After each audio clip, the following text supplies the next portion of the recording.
اور ان کو ہندو مذہب میں مذہبی طور پر ذلیل اور کمتر سمجھا جاتا ہے. یعنی وہ چاہے کتنے پڑھ لکھ بھی جائے نا تو ان کو کمتر ہی سمجھا جائے گا, کیونکہ ہندوؤں میں ایک ذات پات کا ایک نظام ہے, مذہب کا حصہ ہے ان کے. تو جب وہ اسلام قبول کرتے ہیں تو وہ نماز میں صف اول میں بیٹھ سکتے ہیں, وہ اگر علم حاصل کر کے عالم بن جائیں تو مسجدوں میں امامت مل جاتی ہے ان کو, وہ شرعی عدالت کے جج بن سکتے ہیں, وہ سب کچھ بن سکتے ہیں. اسلام میں تو ان چیزوں میں فرق نہیں رکھا. تو لیکن میں نے دیکھا ہے, یہ سنی ہے یہ خبریں, کہ بڑے جو ہندو لوگ ہیں نا وہ پھر تانے دیتے ہیں کہ تم اس چکر میں مسلمان ہوئے.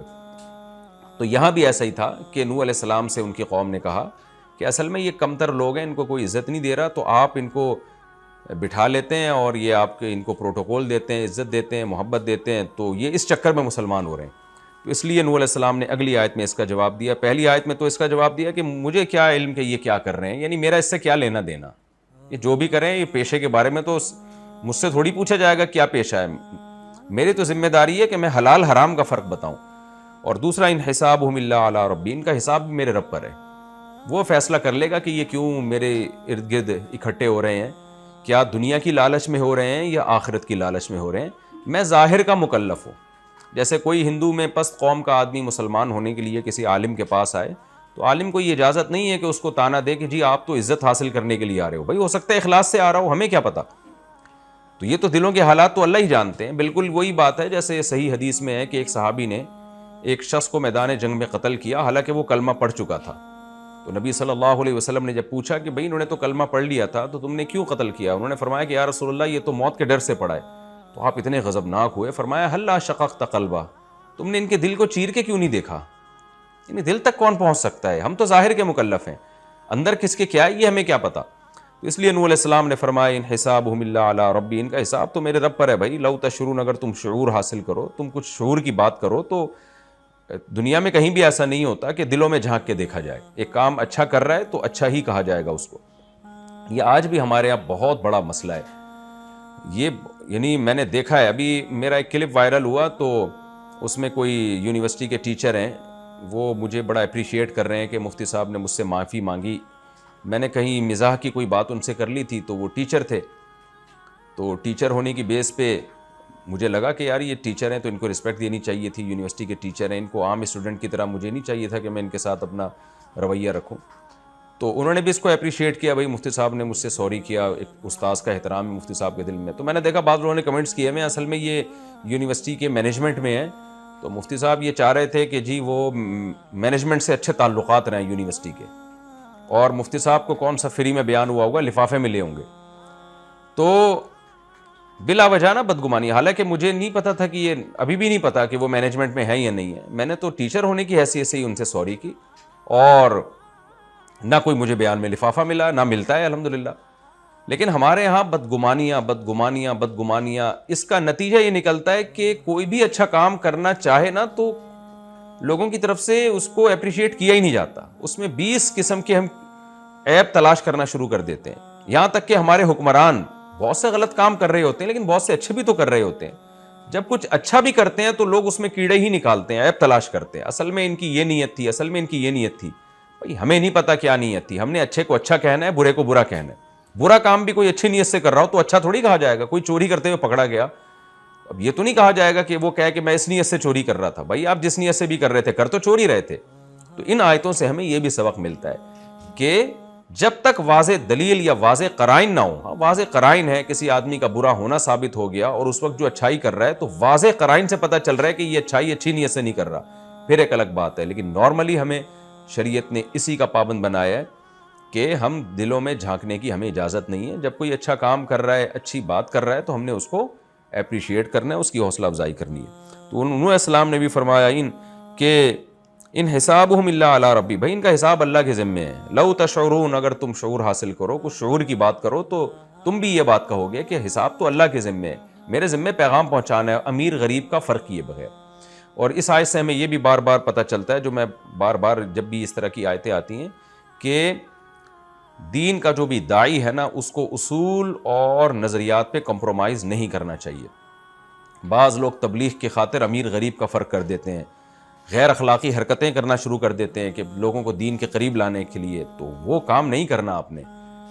کام استغنا کے ساتھ, تاکہ علم کی عزت محفوظ رہے، علماء کی عزت محفوظ رہے، اس کے ساتھ ہم نے کام کرنا ہے۔ جیسے کہ نوح علیہ السلام چاہتے تو غریبوں کو بھگا دیتے وہاں سے کہ بھئی تم چلے جاؤ، تمہاری وجہ سے میں امیروں کو دعوت نہیں دے پا رہا ہوں، تو غریب تو چلے جاتے، شاید 2-4 امیر مسلمان بھی ہو جاتے، لیکن اللہ کا غضب ہوتا کہ آپ جو ہدایت کا طلبگار ہے اس کی فکر پہلے کرنی ہے۔ یعنی ایک امیر ہے، ایک غریب ہے، غریب چاہتا ہے آپ اس کو ہدایت ملے، وہ آپ سے سیکھنے کے لیے آ رہا ہے، آپ صرف اس بیس پہ اس کو نہیں سکھا رہے کہ میں امیروں کو سکھاؤں گا، یہ غلط ہے۔ باقی اس آیت سے یہ قطعاً پتہ نہیں چلتا کہ امیروں پہ الگ سے محنت نہیں کرنی چاہیے۔ امیروں پہ یا قوم کا جو ایلیٹ طبقہ ہے، جس کا اثر زیادہ ہوتا ہے عوام پر، تو ان پہ پیغمبروں نے الگ سے محنت کی ہے۔ جیسے نبی صلی اللہ علیہ وسلم قوم کے سرداروں کو الگ سے دعوت دیا کرتے تھے، موسیٰ علیہ السلام کو اللہ نے ڈائریکٹ فرعون کے پاس بھیجا کہ ایک انسان صحیح ہوگا تو ماتے سارے صحیح ہو جائیں گے۔ تو اس میں کوئی خرابی نہیں ہے۔ خرابی جب ہے کہ جب ایک غریب آنا چاہ رہا ہو، آپ اس کو غریب ہونے کی بیس پہ مسترد کر دیں کہ جی اس کی وجہ سے وہ نہیں آئے گا، یہ غلط ہے۔ اس کی وجہ سے اگر وہ نہیں آتا تو 100 دفعہ نہ آئے۔ تو اسلام جو ہے لا اکراہ فی الدین، دین میں زبردستی نہیں ہے، سیدھا راستہ اور گمراہی کا راستہ کھلا ہوا ہے۔ کسی کی وجہ سے کسی کو گمراہ کر دیا جائے، اس کو علم نہ دیا جائے، یہ جائز نہیں ہے۔ آگے نوح علیہ السلام نے صاف کہہ دیا وما انا بطارد المومنین، میں ان مومنوں کو دھتکار نہیں سکتا کہ تمہارے ایمان کی لالچ میں ان غریب لوگوں کو دھکا دے دوں، ان کو نکال دوں اپنے دربار سے، یہ نہیں ہو سکتا۔ ان انا الا نذیر مبین، میں تو اللہ کی طرف سے ڈرانے والا ہوں، تمہیں بھی ڈراؤں گا، ان کو بھی ڈراؤں گا۔ دوسرے مقام پہ تو نوح علیہ السلام کا بہت سخت جملہ ہے کہ اے میری قوم، اگر میں ان کو اپنے دربار سے نکال دوں تو من ینصرونی من اللہ، تو مجھے اللہ کے عذاب سے کون بچائے گا؟ یعنی اللہ کہے گا تو نے میری مخلوق میں فرق کیوں کیا؟ دیکھیں یہ ہے پاکیزہ دعوت جو اخلاص پر مبنی ہوتی ہے۔ آج بہت ساری تنظیمیں، تحریکیں ایسی ہیں جن کے مخلص نہ ہونے کی ایک بہت بڑی دلیل یہ ہے کہ وہ غریبوں کو لفٹ ہی نہیں کراتے۔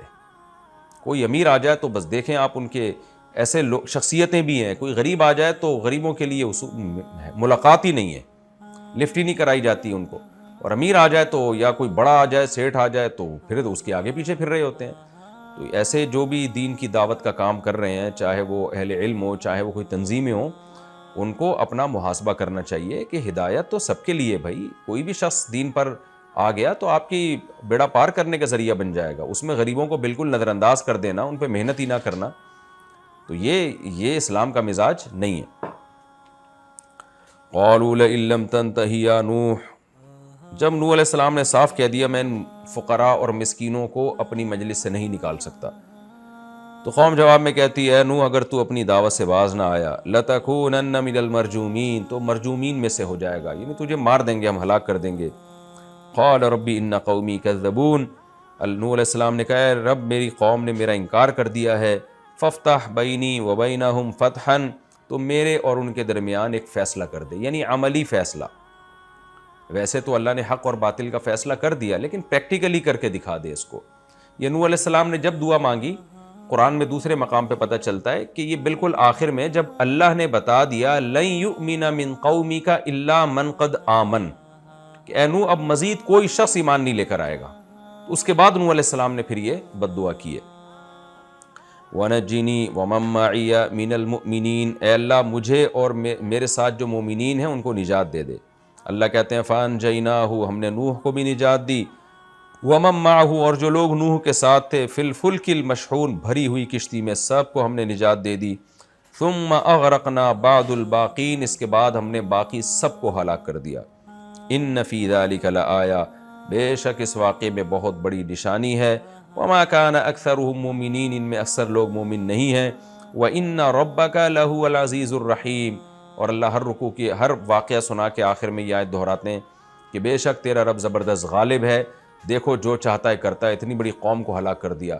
الرحیم، اور رحم کرنے والا بھی ہے، جو ایمان لائے توبہ کر لی، ان کے سارے گناہوں کو معاف بھی کیا اور ان کو اس بڑے عذاب سے کشتی میں ڈال کے بچا بھی لیا۔